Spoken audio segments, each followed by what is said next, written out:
வணக்கம் மக்களே. நம்ம கார்த்திக் கதையில மே 7 என்ன நடக்க போகுது அப்படிங்கறத பத்தி தாங்க இந்த வீடியோல இப்ப நம்ம பார்க்க போறோம். வீடியோவுக்கு மறக்காம லைக் பண்ணிக்கோங்க. நீங்க லைக் பண்றதுதான் எங்களுக்கு அடுத்த வீடியோ போடுறதுக்கு ரொம்ப ரொம்ப இன்ட்ரெஸ்டிங்கா இருக்கும். ஸோ மறக்காம லைக் பண்ணிட்டு இந்த வீடியோவை தொடர்ந்து பாருங்க.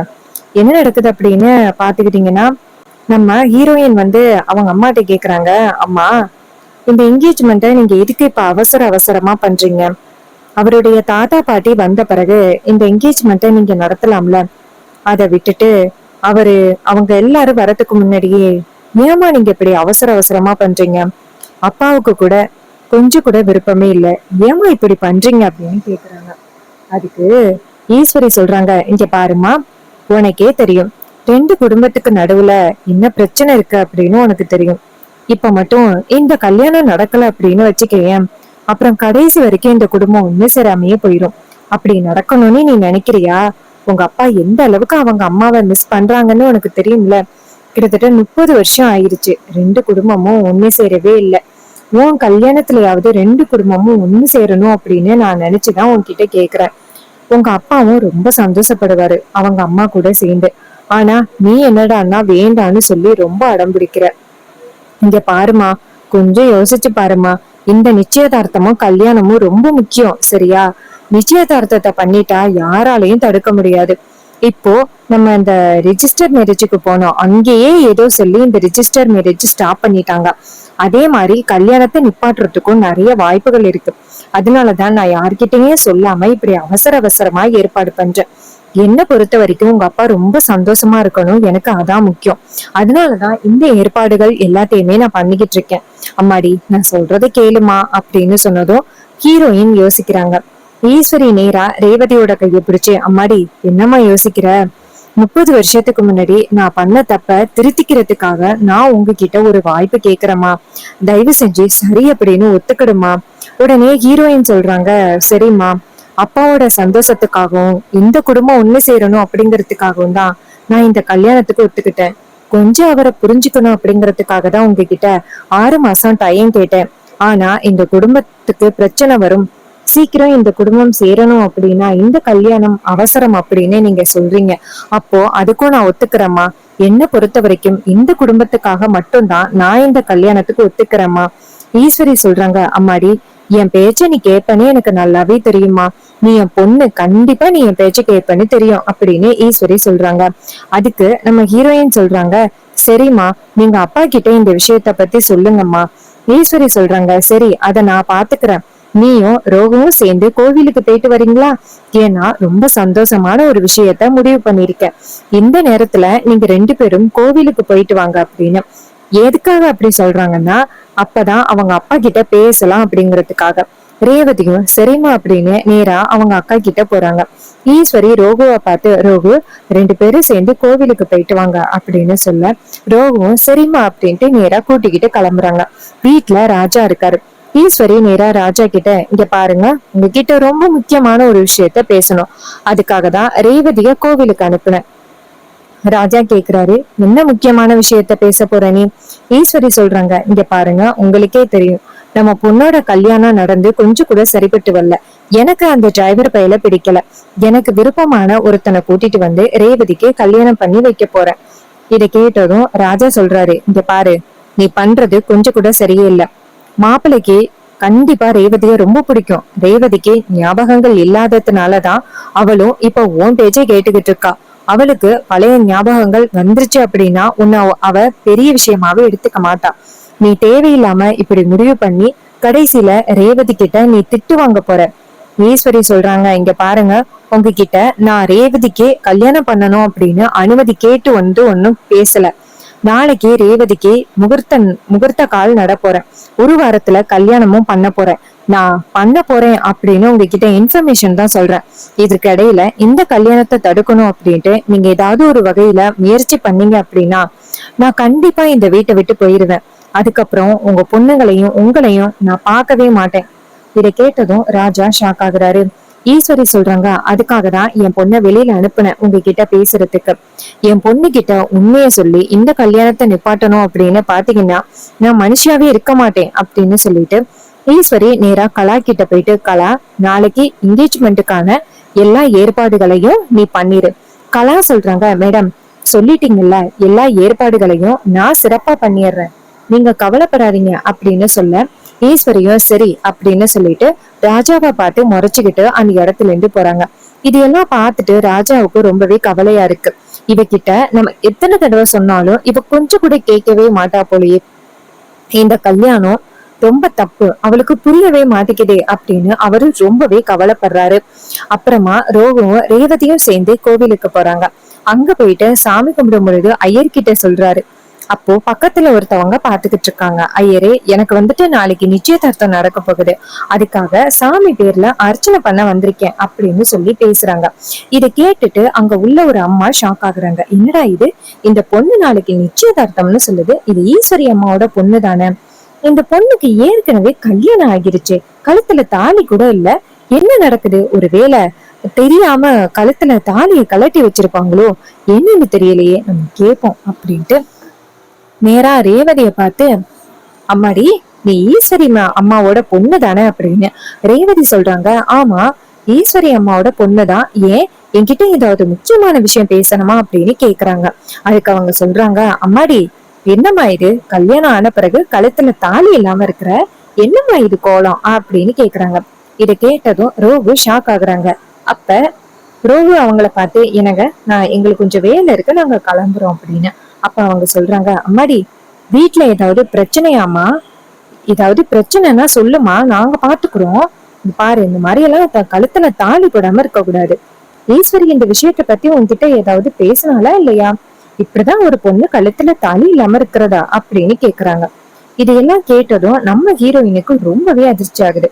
ஹீரோயின் கேக்குறாங்க, என்னங்க சொல்றீங்க, கழுத்துல தாலின்னு சொல்றீங்க, எனக்கு கல்யாணம் ஆகிருச்சா அப்படின்னு கேக்குறாங்க. அதுக்கு அந்த அம்மா சொல்றாங்க, ஏமா உனக்கு கல்யாணம் ஆகிருச்சு, என்னம்மா ஏதாவது மறந்துட்டியா, என்னம்மா நடக்குதுங்க அப்படின்னு கேக்குறாங்க. ரோகு அவங்கள பார்த்து, இங்க பாருங்க வாங்க அப்படின்னு தனியா கூட்டிட்டு போறாங்க. இத நம்ம ஹீரோயின் கவனிக்கிறாங்க. ரோகு சொல்றாங்க, இங்க பாருங்க, என் தங்கச்சிக்கு கொஞ்ச நாளைக்கு முன்னாடி ஒரு சின்ன விபத்து நடந்துச்சு, அந்த விபத்துல அவளுக்கு பழைய ஞாபகங்கள் எல்லாமே மறந்து போச்சு, அவளுக்கு ரொம்ப கட்டாயப்படுத்தி பழைய ஞாபகங்களை கொண்டு வந்தா அதுவே அவளுக்கு ரொம்ப பாதிக்கும் அப்படின்னு டாக்டர்ஸ் எச்சரிச்சிருக்காங்க. சோ அதனால அவளுக்கு நாங்க ரொம்ப கட்டாயப்படுத்தி பழைய ஞாபகங்கள் வரக்கூடாது அப்படிங்கறதுக்காக என்ன விஷயத்தையும் நாங்க ஷேர் பண்ணாம இருக்கோம். இங்க பாருங்க, அவகிட்ட நீங்க சொன்னீங்கல்ல, அது எல்லாம் சும்மான்னு சொல்லிட்டு போங்க, இல்லைன்னா அவ அதை நினைச்சு அவளுக்கு உடம்பு சரியில்லாம போறதுக்கு வாய்ப்புகள் இருக்கு. அவங்க சொல்றாங்க, அம்மா இவ்வளவு பெரிய விஷயம் நடந்திருக்கு அப்படின்னு எனக்கு கொஞ்சம் கூட தெரியாதுமா, என்னை மன்னிச்சிருங்க, நான் இப்பவே அந்த பொண்ணு கிட்ட போயிட்டு சொல்லிடுறேன் அப்படின்ட்டு நேரா அந்த ரேவதி கிட்ட வந்துட்டு, அம்மா நான் வேற யாரோன்னு நினைச்சு உங்ககிட்ட பேசிட்டேம்மா, சாரி அப்படின்னு சொல்லிட்டு அந்த இடத்துல இருந்து போறாங்க. அப்ப நம்ம ஹீரோயினுக்கு சந்தேகம் வந்துடுது, இவங்க கண்டிப்பா ஏதோ ஒரு விஷயத்த, அதுவும் ரொம்ப பெரிய விஷயத்த நம்ம கிட்ட இருந்து மறைக்கிறாங்க, அது என்ன அப்படின்னு கண்டுபிடிக்கணும். அக்கா எதுக்காக நேரடியா பேசாம அவங்கள போய் தனியா கூட்டி பேசணும், அவங்க கிட்ட பேசினதோட அவங்க நேரா என்கிட்ட வந்துட்டு சும்மா சொன்னேன் நீ யாரோ நினைச்ச அப்படின்னு ஏன் போய் சொல்லணும், கண்டிப்பா இதுக்கு பின்னாடி ஏதோ ஒரு காரணம் இருக்கு, ஏதோ ஒரு விஷயத்த எனக்கு மறந்துட்டேன் அப்படின்னு அப்பையில இருந்தே தோணுது, என்ன முக்கியமான விஷயம், ஏதோ ஒரு பெரிய விஷயம் நம்ம வாழ்க்கையில இருந்து இல்லாம போயிருக்கு, அது என்ன அப்படின்னு கண்டுபிடிக்கணும் அப்படின்னு ஹீரோயின் அவங்க அக்கா கிட்ட கேட்காம அமைதியா இருக்காங்க. ரோகிணி ரேவதிய பார்த்து, ரேவதி அவங்க இப்படிதான் ஏதாவது ஒண்ணு உளறிக்கிட்டே இருப்பாங்க, அதையெல்லாம் நீ பெரிய விஷயமா எடுத்துக்காத, இதுக்காக தான் அம்மா ஒண்ணு அதிகமா வெளியில வரவேண்டான்னு சொன்னாங்க, இந்த மாதிரி ஒரு சில பேருக்கிட்ட நம்ம பதில் சொல்லணும் அப்படின்னு அவசியமே இல்லை.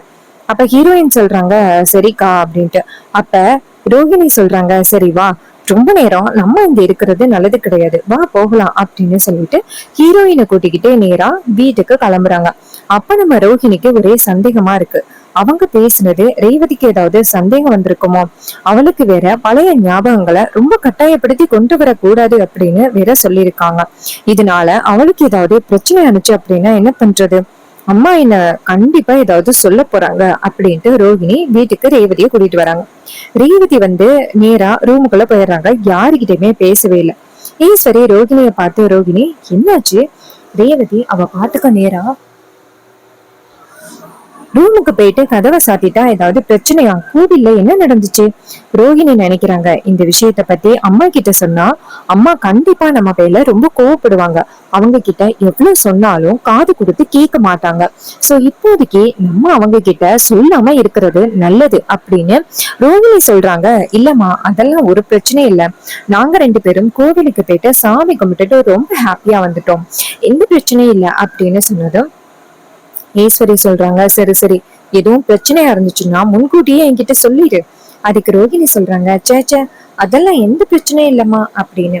ஈஸ்வரியும் சரி போயிட்டு நீ ரெஸ்ட் எடு அப்படின்னு சொல்ல ரோஹிணி அந்த இடத்துல இருந்து போறாங்க. அவங்க போனதும் ஈஸ்வரிக்கு சந்தேகம், எதுக்காக அவளோட முகம் சரியில்லாம இருக்கு, என்னவா இருக்கும் அப்படின்ட்டு. அப்ப ரேவதி என்ன பண்றாங்கன்னா ரூமுக்கு போயிட்டு எனக்கு கல்யாணம் ஆனதா ஒரு சில பேர் சொல்றாங்க, நம்ம கிட்ட கண்டினியூவா இருக்கிற போனும் இல்ல, உடைஞ்சு போயிட்டு அப்படின்னு அம்மா சொல்றாங்க. என்னோட ரூமுக்கு போக கூடாது அப்படின்னு அம்மா ரொம்ப கட்டாயப்படுத்தி சொல்றாங்க. அப்ப கண்டிப்பா என்னோட ரூம்ல ஏதோ ஒரு விஷயம் இருக்கு அப்படின்ட்டு ரேவதி என்ன பண்றாங்கன்னா நேரா அவங்களுடைய ரூமுக்கு போறாங்க. ஈஸ்வரி அவங்க ரூம்ல இருக்க பொழுது ரேவதி நேரா ரூமுக்குள்ள போயிட்டு அங்க உள்ள பொருட்கள்ல ஏதாவது கிடைக்குதா அப்படின்னு எங்க பார்த்தாலும் பாக்குறாங்க. அப்பதான் வந்துட்டு அவங்களுடைய பீரோல பாக்குறாங்க. பார்த்துட்டு இது எல்லாமே புதுசா இருக்கு, இந்த ட்ரெஸ் எல்லாம் நான் எப்ப எடுத்தேன் அப்படின்னு எனக்கு ஞாபகமே இல்லையே அப்படின்னு பாக்குறாங்க. அப்பதான் ஒரு கல்யாண புடவை இருக்கிறத பாக்குறாங்க. பார்த்ததும் ரேவதி நினைக்கிறாங்க, இது என்ன கல்யாண புடவை, இது அக்காவோட கல்யாண புடவையும் கிடையாது, இது யாருக்கு எடுத்ததா இருக்கும் அப்படின்னு பார்த்துட்டு எடுக்கும் பொழுது உள்ளார ஒரு கிஃப்ட் இருக்கிறத பாக்குறாங்க. ஒரு நாள் ரேவதி ஹீரோவுக்கு கிஃப்ட் கொடுக்கணும் அப்படின்ட்டு வாங்கினாங்கல்ல, அந்த கிஃப்ட் இருக்கு. அதை எடுத்து பாக்குறாங்க. பார்த்ததும் ஹீரோவும் ஹீரோயினும் இருக்கிறாங்க, அதுவும் கல்யாண போட்டோல. இத பார்த்ததும் ரேவதிக்கு செம்ம ஷாக்கிங்கா இருக்கு. அந்த கல்யாண போட்டோவை பார்த்ததும் ரேவதிக்கு செம்ம ஷாக்கு.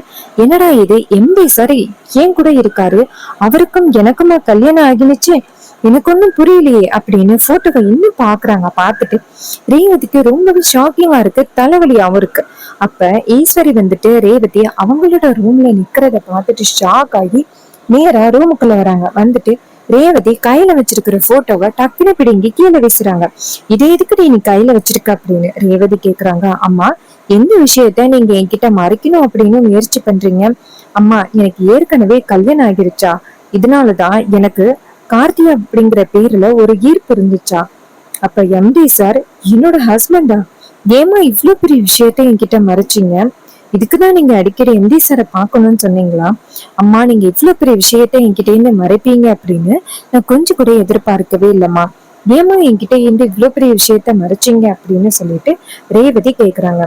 இதையெல்லாம் கேட்டுட்டு ஈஸ்வரிக்கு என்ன பதில் சொல்றது அப்படின்னு ஒண்ணுமே புரியவே இல்லை. அப்ப நம்ம ஹீரோயின் சொல்றாங்க, என்னம்மா, நான் கேக்குற கேள்வி எதுக்குமே பதில் சொல்லாம இப்படி அமைதியே இருந்தா என்ன அர்த்தம்? அம்மா, அவர் என் மேல அவ்வளவு லவ்வோட இருந்திருக்காருல்ல, அதனாலதான் எனக்காக அவ்வளவு பெரிய ஆபீஸையே வாங்கியிருக்காரு. ஆனா உங்களுக்கு அவரை பத்தி சுத்தமா புரிஞ்சுக்கிற திறமையே இல்ல. அவரையும் என்னையும் பிரிக்கணும் அப்படிங்கறதுக்காக தான் எவ்வளவு ஒருத்தனிக்கு என்ன கல்யாணம் பண்ணி வைக்கணும் அப்படின்னு பாத்தீங்களாமா அப்படின்னு சொல்லிட்டு நம்ம ஹீரோயின் கேக்குறாங்க. இதையெல்லாம் கேட்டுட்டு ஈஸ்வரிக்கு ரொம்பவே ஷாக்கிங்கா இருக்கு. ஈஸ்வரி சொல்றாங்க, இங்க பாரு, நான் உன்னோட அம்மா, உனக்கு எந்த மாதிரி வாழ்க்கை அமையணும் அப்படின்னு அமைச்சு கொடுக்கணும் அப்படின்னு எனக்கு தெரியும். கண்டவனையெல்லாம் நீ நம்பாத, இவன் உனக்கு மிகப்பெரிய துரோகத்தை பண்ணியிருக்கான், சரியா? தயவு செஞ்சு அவனை நீ நம்பாத அப்படின்னு சொல்லிட்டு பேசுறாங்க. இதையெல்லாம் கேட்டுட்டு ரேவதி சொல்றாங்க, அம்மா, எனக்கு என்னமோ நீங்க தான் போய் சொல்றீங்க அப்படின்னு தோணுது. என்னை பொறுத்த வரைக்கும் நீங்க தான் போய் சொல்றீங்க. அவரை பத்தி தப்பா பேசாதீங்க. எனக்காக அவ்வளவு பெரிய கம்பெனியை வாங்கியிருக்காரு, என்ன டெய்லி பாக்கணும் அப்படிங்கறதுக்காக. இதுக்கப்புறமும் அவரை பத்தி ஒரு வார்த்தை ஏதாவது தவறா பேசுனீங்க அப்படின்னா நான் உங்களை அம்மான்னு பார்க்க மாட்டேன் அப்படின்னு சொல்லிட்டு ஹீரோயின் பேசுறாங்க. சோ கண்டிப்பா இந்த சீன் ஒரு நாள் கண்டிப்பா நடக்கும். சோ இந்த கதை உங்களுக்கு பிடிச்சிருக்கா? இந்த கதை பிடிச்சிருந்துச்சுன்னா இந்த வீடியோவுக்கு மறக்காம லைக் பண்ணிக்கோங்க. நீங்க லைக் பண்றதுதான் எங்களுக்கு அடுத்து வீடியோ போடுறதுக்கு ரொம்ப ரொம்ப இன்ட்ரெஸ்டிங்கா இருக்கும். சோ மறக்காம லைக் பண்ணிட்டு இந்த வீடியோவை தொடர்ந்து பாருங்க. அது மட்டும் இல்லாம நம்ம கிட்ட ஹேர் கிளிப்ஸ் அண்ட் அக்சசரிஸ் அவைலபிளா இருக்கு அப்படின்னு உங்களுக்கு தெரியும். 5 rupeesல இருந்து 10 rupees வரைக்கும் அவைலபிளா இருக்கு. வேணும் அப்படின்னா கமெண்ட்ல ஹாய் அப்படின்னு மெசேஜ் பண்ணி சீக்கிரம் ஆர்டர் பிளேஸ் பண்ணுங்க.